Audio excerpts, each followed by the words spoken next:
आज है 29 सितंबर 2023 दिन शुक्रवार। Welcome back to Clean News UP. चलिए देखते हैं उत्तर प्रदेश की 25 फटाफट बड़ी खबरों को। इससे पहले आप न्यूज को कहां से देख रहे हैं हमें कमेंट में बताना बिल्कुल ना भूलें। साथ ही हमारे फेसबुक पेज को भी फॉलो करें। फेसबुक पेज का लिंक डिस्क्रिप्शन में दिया गया है। यूपी के हमीरपुर में खुलेगा दुनिया का पहला जल विश्वविद्यालय। होगी पानी से जुड़ी पढ़ाई और रिसर्च। दुनिया का पहला जल विश्वविद्यालय बुंदेलखंड के हमीरपुर जिले में खोला जाएगा। इसकी पहल स्वीडन के पर्यावरण वैज्ञानिक प्रोफेसर रविकांत पाठक और पद्मश्री से सम्मानित जल योद्धा उमाशंकर पांडे ने की। भविष्य में जल की समस्या को देखते हुए इस प्रस्ताव को पूर्व जिलाधिकारी डॉक्टर चंद्रभूषण ने उच्च शिक्षा विभाग को भेज दिया है। विश्वविद्यालय के लिए प्रोफेसर पाठक ने 25 एकड़ जमीन दान की है। संचारी रोग नियंत्रण और दस्तक अभियान की प्रतिदिन होगी निगरानी। संचारी रोगों के खिलाफ योगी सरकार की मुहिम अक्टूबर माह में भी जारी रहेगी। 3 अक्टूबर से 31 अक्टूबर तक प्रदेश भर में विशेष संचारी रोग नियंत्रण अभियान और दस्तक अभियान के तहत विशेष सतर्कता बरती जाएगी। खास बात यह है कि इस पूरे अभियान की प्रतिदिन निगरानी और रिपोर्टिंग होगी और शिथिलता या लापरवाही बरतने वाले उत्तरदायी कर्मियों को चिन्हित कर उनके विरुद्ध कठोर कार्रवाई भी की जाएगी। 12 जिलों में सामुदायिक स्वास्थ्य केंद्रों का कायाकल्प करेगी योगी सरकार। उत्तर प्रदेश सरकार ने निर्णय लिया है कि प्रदेश के कुल 12 जिलों के 13 सामुदायिक स्वास्थ्य केंद्रों का कायाकल्प किया जाएगा। जिन जिलों में एक सामुदायिक स्वास्थ्य केंद्रों के कायाकल्प की प्रक्रिया जारी है उनमें श्रावस्ती, बलिया, बलरामपुर, उन्नाव, कौशाम्बी, मुजफ्फरनगर, चित्रकूट, महोबा, लखनऊ, बदायूं, सुल्तानपुर शामिल है। वहीं हापुड़ जिले में 2 सामुदायिक स्वास्थ्य केंद्रों की अपग्रेडेशन प्रक्रिया को मूर्त रूप दिया जाएगा। इन सभी 13 सामुदायिक स्वास्थ्य केंद्रों के कायाकल्प के लिए योगी सरकार 8.58 करोड़ रुपए की धनराशि खर्च करने जा रही है। यूपी के 100% गांव को मिला ODF प्लस का दर्जा। उत्तर प्रदेश ने स्वच्छ भारत मिशन के दूसरे चरण के तहत सभी 95,767 गांव यानी 100% गांव ने ODF प्लस का दर्जा प्राप्त कर लिया। ODF प्लस गांव वो है जिसने ठोस या तरल अपशिष्ट प्रबंधन प्रणालियों को लागू करने के साथ साथ अपने खुले में शौच मुक्त स्थिति को बरकरार रखा। आज तक देश भर में 4.4 लाख गांव ने खुद को ODF प्लस घोषित कर दिया, जो 2024-25 तक SBMG चरण 2 के लक्ष्यों को प्राप्त करने की दिशा में एक महत्वपूर्ण कदम है। मणिकर्णिका के मायके से ससुराल तक दौड़ेगी वंदे भारत। वीरांगना रानी लक्ष्मीबाई की जन्मभूमि वाराणसी और कर्मभूमि झांसी के बीच वंदे भारत एक्सप्रेस चलेगी। इसका खाका रेल महकमे ने तैयार कर लिया। सब कुछ ठीक रहा तो 13 नवंबर से वंदे भारत ट्रैक पर दौड़ने लगेगी। Semi high speed train Varanasi से प्रयागराज, चित्रकूट होते हुए झांसी तक जाएगी। काशी से बुंदेलखंड की सीधी कनेक्टिविटी हो जाएगी। प्रधानमंत्री नरेंद्र मोदी हरी झंडी दिखाकर सेमी हाई स्पीड ट्रेन को रवाना कर सकते हैं। बसाया जाएगा यूपी का नया शहर, वो भी 7 गांव की 6,000 एकड़ जमीन पर। जानिए पूरी डिटेल। उपनगरीय संस्कृति शहर के मध्य में एक नया शहर बसाने की प्रक्रिया गोरखपुर में शुरू हुई। नया गोरखपुर प्रोजेक्ट को पटरी पर लाने के लिए जिला प्रशासन ने प्रयास तेज कर दिए। नया गोरखपुर शहर की सीमा से लगे 2 जिलों के 7 गांव के लगभग 6,000 हेक्टेयर भूमि पर बनाया जाएगा, जिसके लिए गोरखपुर विकास प्राधिकरण ने पहले ही एक प्रस्ताव तैयार कर सरकार को सौंप दिया। ये महानगर जल्द ही यूपी में बनेगा और सरकार ने इसके लिए जमीन अधिग्रहण भी शुरू कर दिया है। विद्वत परिषद की सलाह दरकिनार, केंद्रीय महासमिति ने कहा 27 नवंबर को ही सजेगी काशी। वाराणसी में देव दीपावली को लेकर श्री काशी विद्वत परिषद की सलाह को दरकिनार कर दिया गया। केंद्रीय देव दीपावली महासमिति ने काशी में 27 नवंबर को ही देव दीपावली महोत्सव मनाने का फैसला लिया है। महासमिति के अध्यक्ष आचार्य वागीश दत्त मिश्र ने कहा कि इस संबंध में कोई संशय नहीं। 27 को ही महोत्सव मनाने का निर्णय महासमिति समेत 84 घाटों की समितियों ने लिया है। नोएडा इंटरनेशनल एयरपोर्ट पर दिखेगी बनारस के घाटों की झलक। उत्तर प्रदेश के नोएडा इंटरनेशनल एयरपोर्ट का निर्माण कार्य बेहद तेजी के साथ आगे बढ़ रहा है। इस एयरपोर्ट को बनाने का जिम्मा स्विस कंपनी ज्यूरिक इंटरनेशनल को मिला है। COO किरण जैन ने बताया कि नोएडा इंटरनेशनल एयरपोर्ट में जैसे ही लोग पहुंचेंगे उन्हें बनारस के घाट की तर्ज पर तैयार एक जगह दिखाई पड़ेगी। सबसे अच्छी बात यह है कि बनारस के घाट की तर्ज पर तैयार की जा रही इस जगह तक कोई भी जा सकता है। मतलब ऐसा नहीं कि सिर्फ पैसेंजर को ही वहां तक जाने की परमिशन होगी, बल्कि जो पैसेंजर को छोड़ने या लेने के लिए एयरपोर्ट जा रहे हैं वो भी यहां तक पहुंच सकते हैं। एक क्लिक पर मिलेगी प्रदेश के सभी आश्रय गृहों की जानकारी। अक्टूबर में होगी शुरुआत। कोरोना महामारी के कारण अनाथ हुए बच्चों के भरण पोषण, शिक्षा, चिकित्सा की व्यवस्था की निगरानी के लिए कार्य योजना तैयार की गई। इसके तहत जमीनी स्तर पर सरकार द्वारा शुरू की गई मुख्यमंत्री बाल सेवा योजना की जमीनी हकीकत परखने के लिए MIIS पोर्टल की शुरुआत की जाएगी। 3 अक्टूबर तक न्यायिक कार्यों से रहेंगे विरत वकील, सिर्फ बेहद जरूरी काम ही करेंगे। हापुड़ में लाठीचार्ज की घटना के बाद से लगभग 1 माह से हड़ताल पर चल रहे लखनऊ बार एसोसिएशन के वकील 3 अक्टूबर तक न्यायिक कार्यों से विरत रहेंगे, लेकिन अति आवश्यक कार्य करेंगे। एसोसिएशन के महासचिव कुलदीप मिश्रा ने बताया कि वकीलों की आम सभा हुई।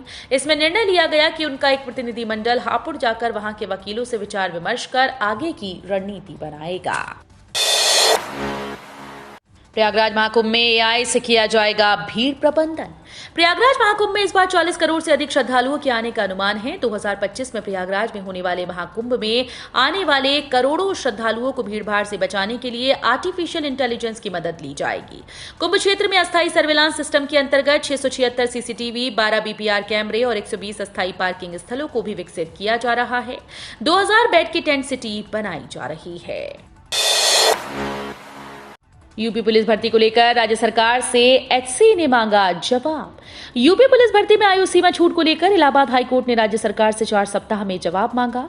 इस मामले की अगली सुनवाई 22 नवंबर को होगी। अभ्यर्थियों ने कोर्ट में याचिका दाखिल कर कहा कि यूपी आरक्षी भर्ती में सामान्य वर्ग के लिए आयु सीमा 18 से 22 वर्ष तय की गई और आरक्षित वर्ग के लिए नियमानुसार छूट का प्रावधान है। ऐसे में कई अभ्यर्थी आयु सीमा के कारण बाहर हो सकते हैं। अब मेरठ बनेगा औद्योगिक हब, CLP का ड्राफ्ट तैयार। आने वाले समय में मेरठ पश्चिमी उत्तर प्रदेश में औद्योगिक केंद्र बनकर उभरेगा। इसके तहत शहर में सिटी लॉजिस्टिक प्लान का ड्राफ्ट तैयार हो चुका है। जल्दी कमिश्नर के सामने प्रेजेंटेशन होगा। इसके अलावा सिटी की बात अगर की जाए तो सिटी डेवलपमेंट प्लान के तहत 2042 तक के लिए शहर के विकास का खाका खींचा जा रहा है। इसमें शहर न केवल औद्योगिक हब बनेगा बल्कि गांव में क्लस्टर भी बनेंगे। शहर में थमने का नाम नहीं ले रहे डेंगू के मामले, 29 नए मरीज मिले। राजधानी लखनऊ में डेंगू के मामले थमने का नाम नहीं ले रहे। विभिन्न क्षेत्रों में 29 नए मरीज मिले। नए मरीजों की संख्या को देखते हुए घसियारी मंडी, CHC ऐशबाग, केंद्रीय विद्यालय बेली कारद Aliganj, Arya Kanya inter college new Hyderabad, Vishnu Lok colony gate, Pararam Vihar colony Turiyaganj, Patel Nagar near RLB school, PGI money mantra complex के आसपास लार्वा रोधी रसायन और फॉगिंग का कार्य कराया गया। डेटा सेंटर का गढ़ बनेगा ग्रेटर नोएडा। औद्योगिक विकास को नई गति देने के लिए एक ही दिशा में कदम बढ़ाया गया है। ग्रेटर नोएडा में डेटा सेंटर परियोजना के अंतर्गत रिक्त प्लॉट की बिक्री नई स्कीम जारी की गई। यमुना एक्सप्रेसवे औद्योगिक विकास प्राधिकरण ने सेक्टर 28 में 5 श्रेणी के प्लॉट के लिए विदेश मंत्री पोर्टल से आवेदन मांगे। 27 सितंबर से शुरू इस प्रक्रिया के अंतर्गत प्लॉट की कीमत 28.17 करोड़ से लेकर 176 करोड़ रुपए के बीच है। स्टाफ नर्स के 2240 पदों पर आवेदन की आखिरी तारीख आज। उत्तर प्रदेश लोक सेवा आयोग की तरफ से चल रही स्टाफ नर्स भर्ती परीक्षा 2023 के लिए आवेदन की अंतिम तिथि आज भर है। जिन उम्मीदवारों ने अभी तक आवेदन न किया हो वे फटाफट आयोग की आधिकारिक वेबसाइट uppsc.up.nic.in पर जाकर फॉर्म भरकर जमा कर दें। स्टाफ नर्स भर्ती परीक्षा 2023 के लिए आवेदन की अंतिम तिथि को आगे बढ़ाया गया है। पहले आवेदन जमा करने की आखिरी तारीख 21 सितंबर 2023 थी, लेकिन फिर इसे उम्मीदवारों के हित को ध्यान में रखते हुए 29 सितंबर 2023 तक बढ़ाया गया। सचिवालय में स्टाफ की भर्ती में धांधली का मामला, CBI जांच के आदेश पर पुनर्विचार की दाखिल की अर्जी। लखनऊ इलाहाबाद हाईकोर्ट की लखनऊ पीठ ने उत्तर प्रदेश विधानसभा और विधान परिषद सचिवालय में हुई विभिन्न पदों पर स्टाफ की भर्ती की CBI जांच के आदेश पर पुनर्विचार की अर्जी पर सुनवाई 3 अक्टूबर को नियत की। उत्तर प्रदेश विधान परिषद के प्रमुख सचिव व 2 अन्य लोगों ने पुनर्विचार की अर्जी दाखिल कर कोर्ट द्वारा दिए गए CBI जांच के आदेश पर दोबारा गौर करने का आग्रह किया है। मुखी खाएंगे 100 बीजेपी विधायक, अखिलेश यादव बोले। योगी सरकार के 100 विधायक मध्य प्रदेश में चुनाव प्रचार करने पहुंचे। इस पर सपा प्रमुख अखिलेश यादव ने निशाना साधा। अखिलेश यादव ने कहा कि इस बार MP में परिवर्तन होना तय माना जा रहा है। इसका अंदाजा बीजेपी को भी है। यूपी बीजेपी के विधायक MP में मुंह की खाएंगे। समाजवादी पार्टी बीजेपी को हराने में पूरी ताकत लगा देगी। रोडवेज बसेस में 3 महीने के अंदर लगाई जाएगी ये खास डिवाइस। रोडवेज और सिटी बसेस में महिला यात्रियों को सुरक्षित सफर का एहसास कराने के उद्देश्य से शासन ने परिवहन निगम को अविलंब पैनिक बटन लगाने का आदेश जारी किया। प्रदेश भर में 3 माह में 5000 बसेस में ये डिवाइस लगा दी जाएगी। इसके अंतर्गत वाराणसी परिक्षेत्र की 240 बसेस में ये इंस्टॉल कर दी जाएगी। रोडवेज और सिटी बसेस में दुर्घटना और महिलाओं के साथ होने वाली छेड़खानी जैसी घटनाओं में तुरंत सहायता मिलने की राह प्रशस्त होगी। ज्ञानवापी केस में मुस्लिम पक्ष की मांग खारिज।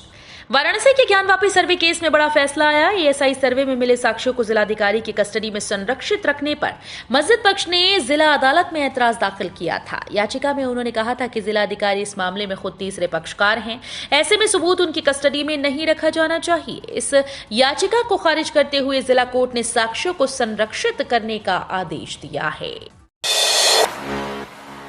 एलपीजी सिलेंडर मुफ्त राशन पर केंद्र सरकार की बड़ी तैयारी।